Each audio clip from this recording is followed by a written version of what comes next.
యువకులు మత్తు పదార్థాలకు బానిసలు కాకుండా తల్లిదండ్రులు వారిపై ప్రత్యేక నిఘా ఉంచాలని డీఎస్పీ వేణుగోపాల్ తెలిపారు. నెల్లూరు జిల్లా ఎస్పీ కృష్ణకాంత్ ఆదేశాలతో ఆత్మకూరులో కాటన్ సెర్చ్ డీఎస్పీ నిర్వహించారు. ఈ కార్యక్రమంలో 50 మంది పోలీసులు పాల్గొన్నారు. కాటన్ సెర్చ్లో భాగంగా ఎలాంటి పత్రాలు లేని 20 వాహనాలు సీజ్ చేశారు. ద్విచక్ర వాహనాలు నడిపేటప్పుడు తప్పనిసరిగా హెల్మెట్ ధరించి రోడ్డు ప్రమాదం నుంచి ప్రాణాలను కాపాడుకోవాలని తెలిపారు.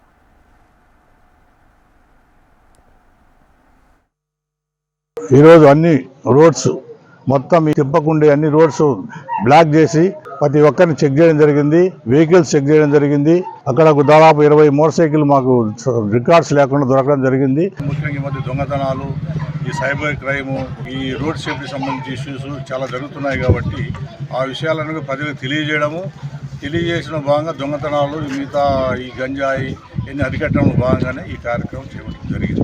అందరికి కూడా ఈ ప్రజలందరూ తెలియజేయడం ఏమంటే ప్రతి ఒక్కరు కూడా ఈ డ్రగ్స్, గంజాయి విషయంలో వాళ్ళ పిల్లల విషయంలో కానీ జాగ్రత్త వహించాలా. ఆ డ్రగ్స్ తీసుకున్న వాళ్ళ జీవితాలు నాశనం అవుతాయి, వాళ్ళ తల్లిదండ్రులు చాలా ఇబ్బంది పడతారు. కాబట్టి ప్రతి ఒక్కరూ సమాజంలో బాధ్యులై లేకుండా చేయాల్సిన బాధ్యత అందరి మీద ఉంది. అదేవిధంగా రోడ్ సేఫ్టీకి సంబంధించి కూడా మోటార్ సైకిల్ ప్రతి ఒక్క హెల్మెట్ ధరించాలా. హెల్మెట్ ధరించకపోతే ఏదైనా యాక్సిడెంట్ జరిగే అవకాశాలు లేకుండా